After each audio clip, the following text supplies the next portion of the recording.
Right. So I was Jean Pembridge. I'm now Jean Swift.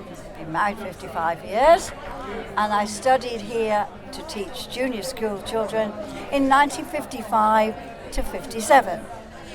And we had great fun in those 2 years. Some of them are principals, some are not. But you did hear this up this morning, reference from the gentleman who's made a doctorate about our curfew, the 10 o'clock curfew. Well, we really did have to keep that 10 o'clock curfew. And the boys were only allowed as far as the end of the drive, and then you had to say goodnight, and then you had to be in by 10. Now, my friend Jill had a very good friend called George, and they would come back sometimes quite late.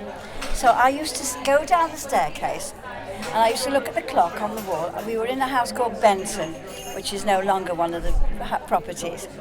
And I used to reach across. I don't know how I did it because it's quite a long reach.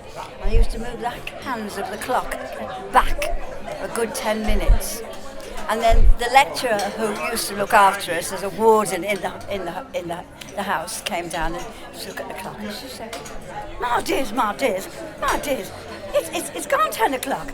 No, Miss Wallen, it hasn't. It's only 5 to 10. Well, where's Miss Powell?" Because then she'd walk in. Of course, it was really 10 past 10. So then we had to hope that she would disappear, Miss Wallen, to put the clock back to the right place. Yeah, it was great fun. And then come race days, Gold Cup. We used to cycle up to the Gold Cup. We didn't go through the proper channels, and we used to come under the hedge and leave our bikes and then just watch the race under the hedge. And I was going home on my own once back to college. My friend was going elsewhere. And I got out and there was no traffic anywhere. The road was absolutely dead. And then suddenly 2 motorbike outriders arrived. And then, of course, along comes the royal car. And there's me on my own. And I was so excited, I fell off my bike. And then I remembered to sort of go, "Oh!" Yeah, no, it was absolutely fantastic memories. School practice, well, that one was a disaster.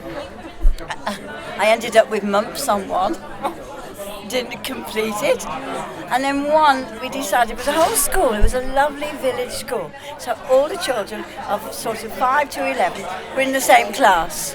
So we decided to do a production of Lancelot. But it got rather carried. It was a Norman village church called Liddington. It's on the M4 as you're going around the corner. And so we put on this production, and one of these little lads got really rather carried away with a sword. And I'm afraid he ended up in A&E rather gashful. Yeah, so I got into severe trouble for not doing a risk assessment. Even back in 1957, I hadn't done my risk assessment. So keep on doing your risk assessment.